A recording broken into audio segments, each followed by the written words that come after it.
de la bancada Vamos y usted como jefa de la bancada de la coalición Vamos en la Asamblea Nacional? Bueno, sin lugar a dudas, unos 10 primeros meses donde hemos sido parte de un periodo diferente totalmente en la Asamblea, donde desde la bancada independiente hemos presentado más de 135 anteproyectos de ley. Muchos de ellos están enfocados en temas tan importantes como la educación, en su momento la salud.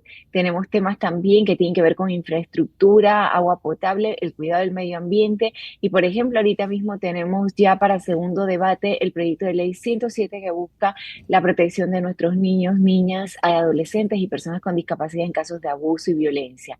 Así que un sinnúmero de anteproyectos que lo que buscan es resolver parte de esos problemas que tenemos todos los panameños todos los días y desde ahí pues realizando ese rol legislativo.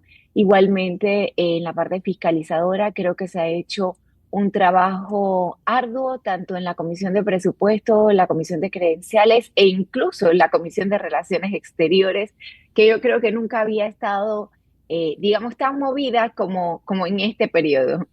Diputada, perdón, Chema, ve una bancada de la coalición Vamos que haya y que permanezca unida después de este año. Es decir, han habido varios conflictos, pasan en todos los grupos humanos a lo largo de este primer año de gestión, pero ¿usted logra ver que los objetivos a nivel humano y de coalición se han cumplido? Siento que sí, hay mucho todavía por hacer. Creo que parte de eso van a ser las reuniones que vamos a sostener probablemente en estos 2 meses que entremos en receso de sesiones ordinarias para poder enfocar cuáles son los proyectos importantes que como bancada queremos seguir impulsando entonces para este segundo año desde la Asamblea Nacional. Diputada, justamente eso, el segundo año. Está muy fuerte los comentarios sobre la posible movilización o ruptura de un fragmento de la bancada de Vamos. Y básicamente la misma gente de Moca, sin negarlo, sin aceptarlo, tampoco lo niegan. Queda esa ambigüedad, ¿no? Siempre te dicen que a última hora todo puede pasar. Vamos, la coalición Vamos es el grupo mayoritario en la Asamblea. Y sin embargo han tenido dificultades a la hora de establecer sus posiciones o establecer sus proyectos. Una fragmentación, por más pequeña que sea, ¿cuánto afectaría a la bancada o a la coalición dentro de la Asamblea?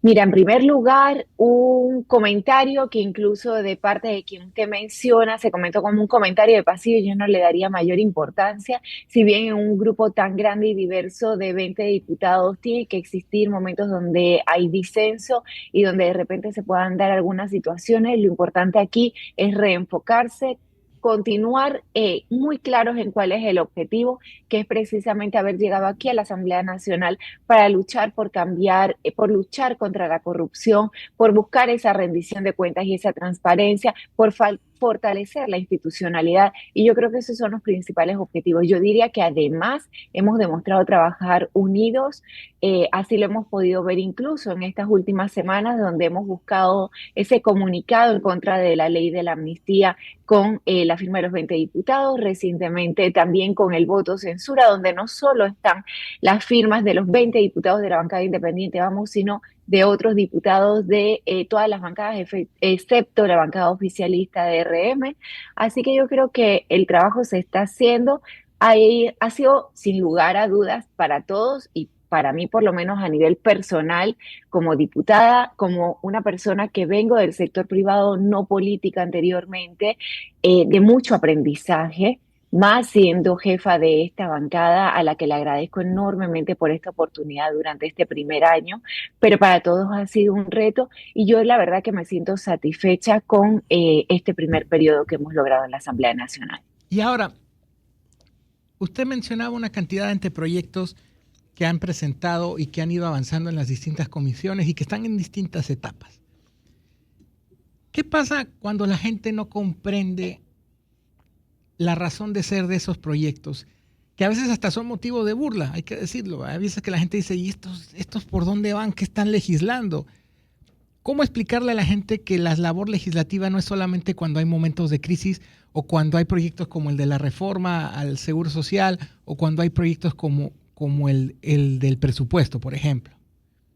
Mira, es que todos clamamos, por ejemplo, por la protección del medio ambiente. Entonces, dentro de todo ese abanico, hay que tratar de enfocarse en todos los sectores que tenemos, como mencionaba anteriormente. O sea, por un lado, proyectos enfocados en salud, por otros en educación. Asimismo, entonces, con el tema, por ejemplo, del medio ambiente, y sé que lo comentas porque desde hace muchos meses se había presentado, por ejemplo, el proyecto que popularmente en las redes lo quisieron tildar, del proyecto de las olas, que es la protección de nuestras rompientes, y es por un caso muy específico que ocurre en la provincia de Veraguas, específicamente en Santa Catalina. ¿Y qué busca esto? Precisamente salvaguardar estas zonas que son puntos importantes de nuestro país, donde se llevan a cabo ciertos torneos deportivos y que generan a su vez grandes ingresos, un movimiento comercial y generación de empleos significativos. Estamos hablando de que en los últimos celebrados, cada vez que hay un evento, representa más de $2 millones de ingresos en comunidades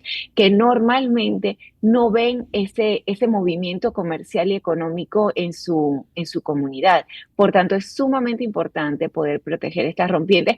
Y creo que un claro ejemplo es cada vez que señalamos las cosas buenas de otros países, en este caso El Salvador, que ha instalado ese Surf City y está teniendo grandes ingresos, turismo internacional llegando, y no podemos nosotros quedarnos atrás, ¿no? Entonces, a diferencia de otros, que por ejemplo lo vi durante el tema del debate de la Caja del Seguro Social, que pareciera que el Estado en general se hubiera paralizado en ese momento porque se estaba con el tema de la caja, como si no se pudieran ver otros temas a la vez. Yo siempre he señalado que nosotros estamos enfocados en trabajar, para eso somos 20 diputados con 20 despachos, en temas diversos y poder abarcar todo y así tener un compendio y no solamente ser excluyente de que si estás viendo un tema ya no puedes ver ningún otro más. Diputada Yanín Prado, usted ha sido una de las principales impulsoras, o la cara que impulsó más que nada el voto de censura, y me corrige si me equivoco en el nombre, contra el ministro de Relaciones Exteriores, Javier Martínez Hacha Vázquez. A simple vista y para poder entrar en contexto, ¿cuál es la capacidad constitucional de la Asamblea en torno a este tema y qué significa conseguir las firmas para un voto de censura contra un ministro? Mira, claramente está establecido en la Constitución, en el artículo 161, en su numeral 7, donde faculta a la Asamblea Nacional a emitir estos votos de censura en contra de aquellos ministros que realicen actos atentatorios o errores graves que hayan causado perjuicios al Estado panameño. Entonces, en base a esto, e históricamente, entiendo que es la primera vez que se logra presentar como se hizo en la Asamblea. Es decir, que se le pueda dar lectura al mismo porque cuenta con la mitad de los diputados firmando la propuesta que se presentó de este voto de censura. Se requerían 36 firmas, cuenta con 39 firmas y por tanto se procedió a dar esa lectura de esa resolución donde se emitía este voto de censura en contra del canciller. Y ¿Eso qué significa, diputada? Por ejemplo, le consulto para aclaración, que el canciller no es bienvenido a la Asamblea o que es una recomendación del presidente de la República para removerlo del cargo. ¿Cómo se maneja eso?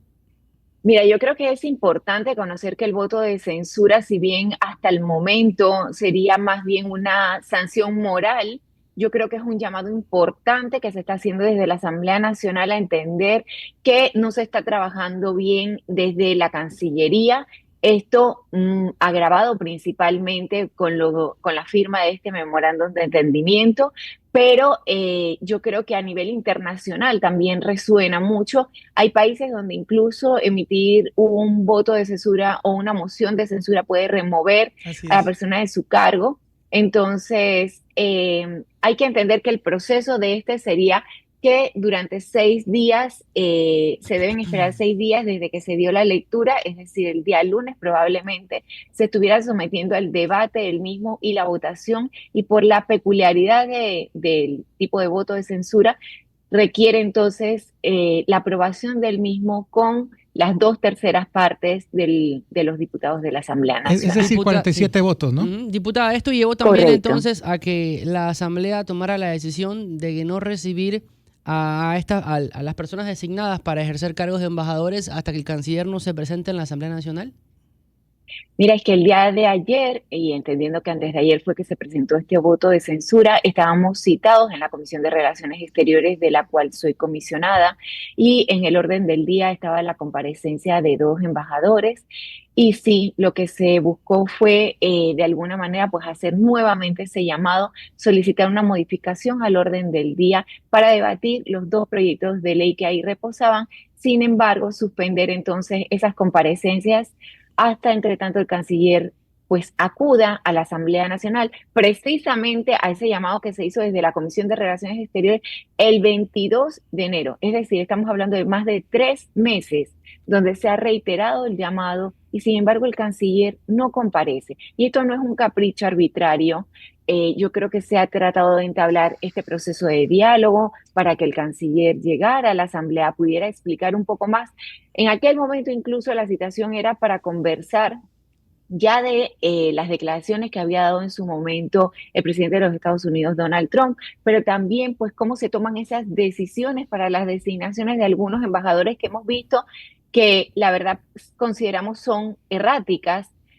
Y mientras tanto, pues estamos ejerciendo de alguna manera esta presión desde la Comisión de Relaciones Exteriores, entendiéndose que los embajadores no pueden establecerse ya en su cargo mientras tanto no comparezcan en la Comisión de Relaciones Exteriores de la Asamblea Nacional. Diputada Yanín Prado, un abrazo, habla Manolo Álvarez. Saludos a Veraguas, Manolo, saludos a Veraguas. Saludos hasta la tierra veragüense, que desde el punto de Veraguas se miran, tocan y besan ambos océanos. Diputada, esta reticencia del canciller de la República, Martínez Acha Vázquez, a no comparecer ante el llamado del órgano legislativo, no representa o no representaría o no lo sienten ustedes los diputados como un irrespeto a un órgano del Estado, el órgano del Estado por excelencia, que entre sus labores precisamente tiene la facultad constitucional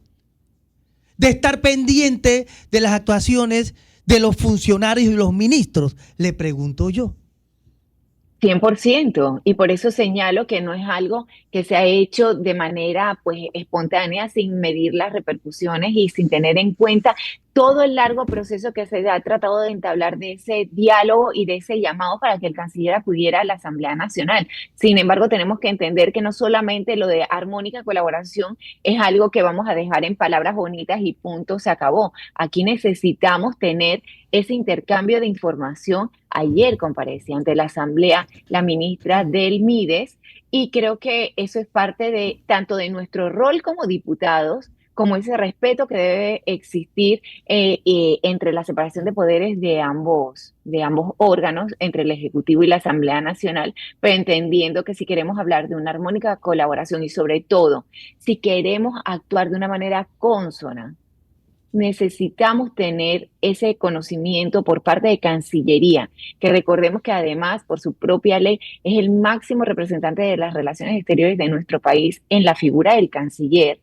Poder entonces nosotros como diputados entender qué está ocurriendo y poder explicárselo a la ciudadanía y al mismo tiempo también poder conversar con homólogos de otros países sabiendo cuál es la hoja de ruta de nuestro país. Como diputados de la Asamblea Nacional, nosotros no vamos a conocer cuál es la hoja de ruta que se tiene dentro del Ministerio de Relaciones Exteriores con todos los temas que están ocurriendo y que atañen a nuestro país. Diputada, es decir que si el canciller no se presenta en la Asamblea Nacional, la Comisión de Relaciones Exteriores no va a recibir por el momento más embajadores designados. Mira, a la final somos 9 comisionados, las decisiones se tienen que tomar en conjunto, yo no me adelantaría, pero creo que sería importante reflexionar. Yo hago ese llamado y tiendo ese puente nuevamente al Ejecutivo para decir que nosotros, por lo menos en el caso de la bancada independiente, somos una oposición muy responsable, pero que aquí se está actuando de una manera completamente irresponsable e irrespetuosa, pudiera decir, de parte de Cancillería, al no acudir a este llamado que se le está haciendo desde la Comisión de Relaciones Exteriores. Ahora, diputada, hay varias cosas. La primera, usted lo dice, el tema del voto de censura en estos momentos, al no estar realmente regulado, más allá de lo que dice la Constitución, es un tema moral, es un tema sí, moral.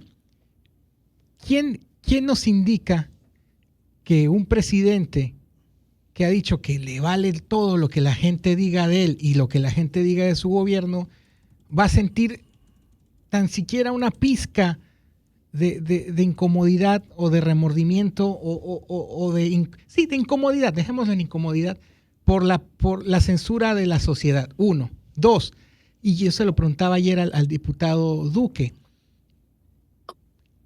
entendemos que el canciller es el que maneja las relaciones exteriores, pero el que firmó el documento fue Fran Ábrego, uno de los documentos, ¿no? ¿Va a aplicarse esta misma medida a Fran Ábrego?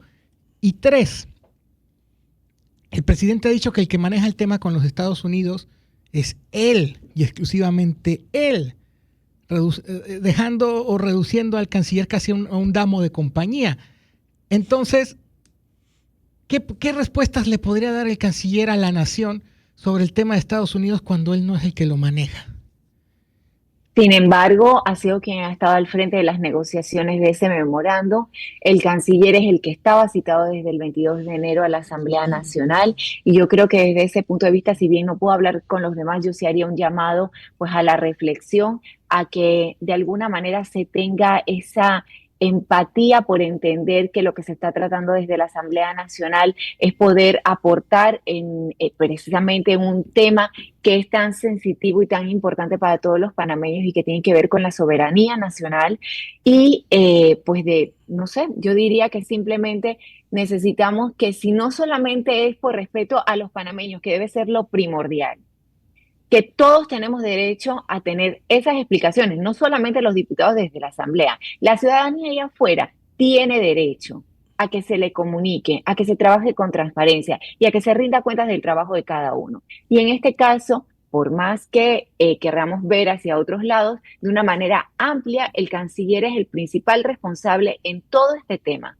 Él está a cargo de todas las relaciones exteriores, él ha estado en la negociación de ese memorándum, y yo creo que más allá de cualquier otra cosa, es quien está citado en la Comisión de Relaciones Exteriores y por tanto este voto de censura. Y como lo mencionaba anteriormente, no solamente es algo a nivel nacional, quizás aquí, y como señalaba, es algo histórico que nunca se había logrado desde la Asamblea Nacional. Si mal no recuerdo, creo que la vez que se consiguieron firmas, me comentaron, fue en 1993. Hay países donde sí se tiene el conocimiento de lo que significa ese voto de censura, o en otros considerado una moción de censura. Y yo quisiera ver qué repercusión también tiene eso si el canciller sostiene, por ejemplo, relaciones con otras personas a nivel internacional. ¿Cómo podrán verlos los demás también cuando el canciller aquí tiene ese voto de censura por parte de la Asamblea Nacional? Yo creo que es un momento de reflexionar y de que hagamos lo correcto. No es tan complejo. Acuda a la Comisión de Relaciones Exteriores, respondamos el cuestionario y simplemente avancemos trabajando por el país, que es lo que lo requiere. ¿Martínez Hacha tiene la capacidad para seguir en el cargo? Bueno, creo que es algo que únicamente le correspondería al presidente de la República poder evaluarlo. Para mi criterio como diputada, está dejando mucho que desear en ese sentido. El canciller de la República, han sido varios los embajadores que, como señalo, pudieran darse cuestionamientos muy serios en torno a ellos. Igualmente, con el manejo de las relaciones exteriores, vimos la salida de un vicecanciller sin realmente tener una explicación clara del porqué de su salida en un momento tan crítico como este.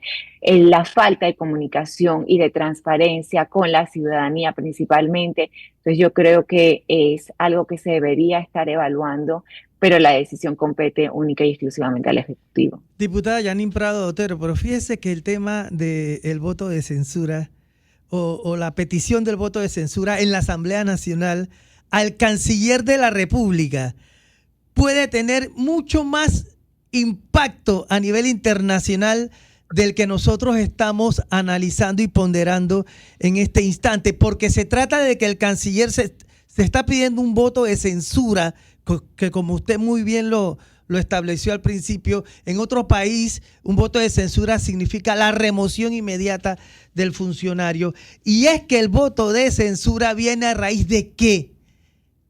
De que el sector que está pidiendo el voto de censura siente que Panamá ha cedido parte fundamentalísima de su soberanía con estos memorandos de entendimiento que ha suscrito el canciller a nombre de Panamá o el señor Fran Ábrego con el visto bueno del canciller, y por ahí es que va mucho más allá la cosa, la cuestión, el impacto internacional que tiene la sola convocatoria ante la Asamblea Nacional de un voto de censura del canciller de la República de Panamá. Y poder entender también qué tanto se incumplió con la propia Constitución, que en su artículo 325 establece claramente que los tratados y los convenios internacionales deben pasar por un proceso de aprobación en la Asamblea Nacional y posteriormente un referéndum. Y esto no se dio. Entonces, hay opiniones un tanto encontradas por parte de algunos, pero sin embargo el artículo también es claro y señala en su última parte donde ninguna enmienda, reserva o entendimiento que se refiera a dichos tratados o convenios tendrá validez si no cumple precisamente con estos requisitos legales. Entonces, ese tipo de explicaciones son las que se están requiriendo desde la Asamblea Nacional. Ahora, diputada, no sé si usted habrá visto la entrevista que concedió el presidente ayer, creo que ayer fue. Ayer. Sí, a un funcionario de la policía, ¿no? Sí, a un funcionario de la Policía Nacional. Fue el día que fue a la Feria de Lima. Sí, porque estaba vestido de blanco. El martes, perdón. Es interesante, ¿no? Cómo sale del área de San Miguelito directamente a la policía. Eso tiene a la no, eso fue grabado en Presidencia. Eso fue grabado en Presidencia, dice. Pero ¿a qué llegamos? El presidente dice que eso no pasa por la Asamblea porque es un acuerdo administrativo, que no tiene la jerarquía que tienen estos otros documentos que sí deben pasar por la Asamblea. Incluye a la zona del canal. Pero ese es el argumento del presidente. No sé si lo llegó usted a ver. Sí, lo pudimos ver, pero definitivamente coincido en que sí atañe con zonas que están vinculadas con el Canal de Panamá, y como señalo, estamos hablando incluso de un punto 7 de este acuerdo, donde se hablaba claramente también de que las ubicaciones autorizadas y las instalaciones y áreas designadas serán para uso conjunto. Hay que tener mayor amplitud de qué significa ese uso conjunto, y más cuando se está hablando de que se va a notificar entonces cuando de alguna manera los panameños o el gobierno panameño ingresa a estas zonas. Entonces yo creo que hay muchas explicaciones que dar. Esto sí, a mi criterio, tiene que pasar y cumplir con la Constitución. Nadie puede estar por encima de esto. O sea, ya que estamos hablando ni la Asamblea Nacional, los diputados no podemos estar por encima de la Constitución, ni ningún panameño, ni tampoco el Ejecutivo. Y ya que estamos hablando de esa entrevista, ahí el presidente dijo, no, eso fue en la Cámara de Comercio, perdón, me equivoco. La noche anterior. Sí, la noche anterior en la Cámara de Comercio el presidente dijo que el tema minero lo va a ver él directamente y que van a buscar la fórmula, van a buscar el área gris de la legislación para que no pase por las manos de ustedes los diputados. Prácticamente es como si estuvieran anulando a la Asamblea, ¿no? De alguna manera sí, y lo más grave no solo es anular a la Asamblea, sino a la propia ciudadanía. Yo creo que ese es un tema muy sensitivo, si bien sabemos y somos conscientes que se dio un cierre abrupto de la mina y que hay que de alguna manera evaluar, verificar auditorías. Hemos tenido reuniones con todos los sectores involucrados en el mismo. Yo creo que esa misma amplitud se debe tener desde el Ejecutivo y no enfocarse tanto en querer buscar como un área gris que pueda existir o no dentro de la legislación, sino que aquí lo primordial sería poder escuchar a la ciudadanía y trabajar en conjunto todos cuál sería la hoja de ruta con el tema minero. Al margen de los partidos políticos y de las bancadas, ¿no les preocupa a ustedes, los diputados, los 71 diputados, que esto siembre un antecedente y que cada día el Ejecutivo busque nuevas formas de actuar y de hacer cosas,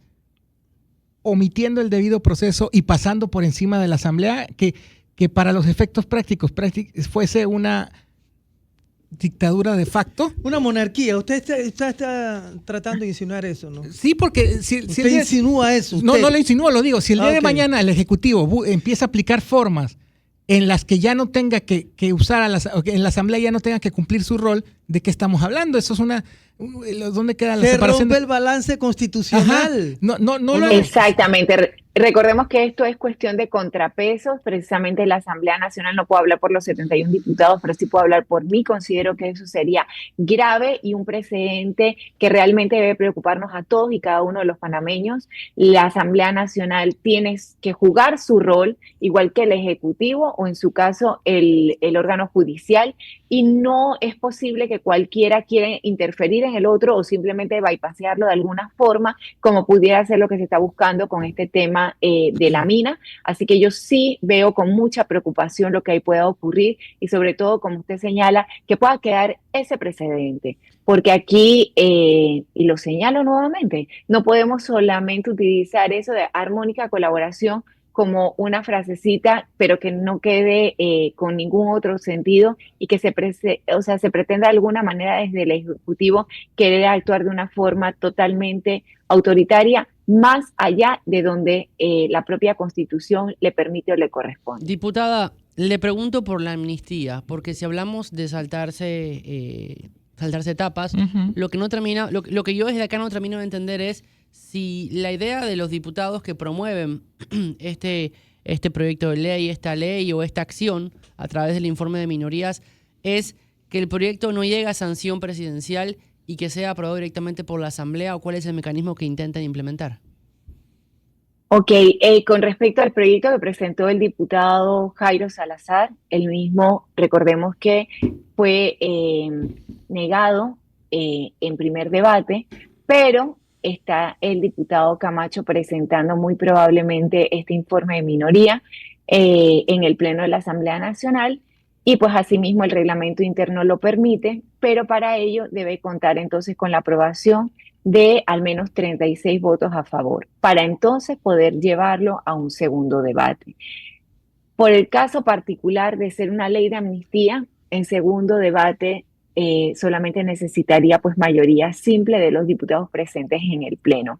Así que nosotros estamos vigilantes de lo que ocurra. Yo creo que es importante algo que también llama mucha atención, y es la citación al día de hoy a la Comisión de Gobierno, porque recordemos que precisamente, y es el presidente de esta comisión, el diputado Camacho, quien desde el año pasado había presentado ya un proyecto de amnistía que no era tan, digamos, tan específico como el presentado por el diputado Salazar, donde aquí se señalan los 3 casos más significativos en la lucha contra la corrupción en nuestro país, y se ponen tácitamente expresos en ese artículo 1.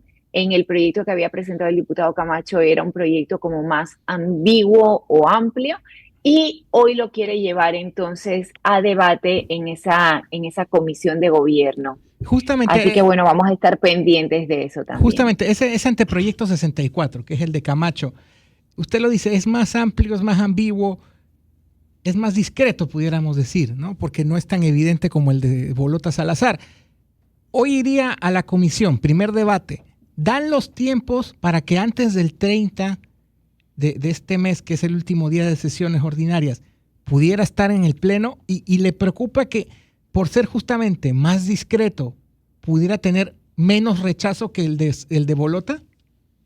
Ya no podemos perder el objetivo de que por más que se quiera camuflajear, el fondo sigue siendo el mismo. Y es que se quieren manejar bajo delitos políticos, lo que son delitos comunes, y que además son casos graves donde tenemos a personas incluso condenadas en procesos donde hay confesiones de por medio. Entonces yo creo que acá no podemos permitir ese engaño o querer tergiversar la realidad, porque está claramente establecido en la jurisprudencia panameña a través de fallos de la Corte lo que se consideran delitos políticos, y no pudiéramos ver esto como un delito político. Mándalo. Y Leonardo decía algo, así como hablamos de que el Ejecutivo ningunea al Legislativo, esta propuesta de Bolota Salazar es ningunear al Judicial. y también podría Correcto. sentar un precedente. O sea, estamos hablando que de distintos frentes, cuando la Constitución y el Estado de Derecho no me conviene, estamos tratando de boicotearlo. Esto es muy peligroso para el orden interno. Por supuesto, claro que sí. Además, recordemos eso, o sea, si tenemos un proceso dentro del órgano judicial, debe seguir el canal correcto y más tratándose de un delito común. Por otro lado, la Constitución es clara y establece que nadie debe tener fueros ni privilegios. Y lo que se está haciendo con esto es realmente eso. Aparte de que estamos queriendo enfocar, como mencionaba, como delitos políticos, delitos que son comunes, son los 3 casos más significativos en la lucha contra la corrupción. En el caso de Brecht hay confesiones, hay personas, expresidentes, presos en otros países, quienes ya han pagado condenas incluso en algunos otros casos, y entonces aquí queremos dejar libre a un sinnúmero de personas, desde expresidentes, exministros y familiares de políticos relacionados con estos casos. Ni siquiera tenemos un número claro y exacto de a cuántas personas se le estaría beneficiando con estos 3 casos. Pero entonces el pobre panameño que se robó una iguana y que está pagando condena, ahí sí tiene que cumplirla completa. No estoy de acuerdo. Diputada, ¿está en su interés ser elegida nuevamente como jefa de bancada de la coalición Vamos en la Asamblea Nacional para el próximo periodo legislativo? Mira, tenemos 20 liderazgos diferentes dentro de la bancada independiente Vamos. Yo sí creo que es importante ese relevo. Además, pues también tengo de alguna manera que enfocarme en esa parte más como diputada, en mi circuito 91 de Santiago de Veraguas, que siempre lo pongo en la palestra, porque el interior del país está siempre en el olvido. Casi todas las inversiones, los proyectos se enfocan en la capital, y si bien es importante, es momento de despolarizar y de evitar que de alguna manera las personas en el interior tengan que emigrar siempre a la capital en busca de mejores oportunidades. Hay que generar esas oportunidades y, como señalábamos casi al inicio de la entrevista, Veraguas es tierra bendecida por muchas cosas. Entre ellas estamos en el centro del país, tenemos costa a ambos océanos, podemos desayunar en el Atlántico y cenar en el Pacífico, así que el turismo debería ser un enfoque primordial y sobre todo pues en este momento la reactivación económica y la generación de empleos. Tierra del Quibián veragüense y de Urracá también, dos grandes líderes indígenas que enfrentaron el Imperio Español. Es más, la historia consigna que la primera derrota del Imperio Español en tierra firme se le infligió el Quibián veragüense a Cristóbal y a Bartolomé Colón en la desembocadura del río Belén o río Quiebra, donde incluso le hundieron un navío a Cristóbal Colón y a su hermano Bartolomé. Pero aclara que es el Quibián sin apellido. Sí, porque la gente se confunde No, después. Quibián veragüense, nuestro gran líder indígena. Ahora, diputada, ¿cómo ve la conformación de la Junta Directiva para el año legislativo que viene? Mira, todavía estamos súper enfocados en terminar hasta este 30 de abril las sesiones ordinarias, así que eso sería algo que va a entrar en nuestra agenda para el periodo de receso en los meses de mayo y junio, y es algo que todavía no hemos tocado porque para nosotros en este momento lo prioritario es terminar de sacar esos proyectos de ley que están ahorita mismo en tercer y segundo debate en la Asamblea Nacional, y creo que debería ser el enfoque de todos los diputados y de la propia Junta Directiva que todavía está vigente en la Asamblea. La presencia de la Contraloría en la Asamblea Nacional es una forma de Muy amedrentar. positiva, sin lugar a dudas. Ok. Yo estoy muy de acuerdo con las auditorías, creo que es importante realizarlas. Haría el llamado, como lo he hecho otras veces, a que igualmente se realice en otros ministerios e instituciones, pero sobre todo también que lo que se encuentre se presente a la ciudadanía, pero se presenten también las denuncias correspondientes. Y muy claramente, bueno, así como señalaba que sí se dio un proceso atropellado en horas de la tarde principalmente con el tema de la entrega de los cheques, pero también es que hay que señalar que la realidad que se vivió ese día en la Asamblea Nacional no es para nada la que vivimos todos los días por la cantidad de personas, de autos y demás que había en la Asamblea Nacional, y no es lo que puede ver usted cualquier día que se dé la vuelta por la Asamblea. Lo considera correcta, pero ¿es efectiva? Bueno, faltará ver los resultados de la auditoría, no pudiera adelantarme, y sobre todo que después entonces se presenten las denuncias correspondientes y se siga con el debido proceso, por supuesto que sí. El formulario que presentó la diputada presidenta para evaluar al personal de la Asamblea, ¿cómo lo ve? ¿Cómo lo considera? Creo que es positivo y necesario. En toda empresa privada se realizan ese tipo de evaluaciones.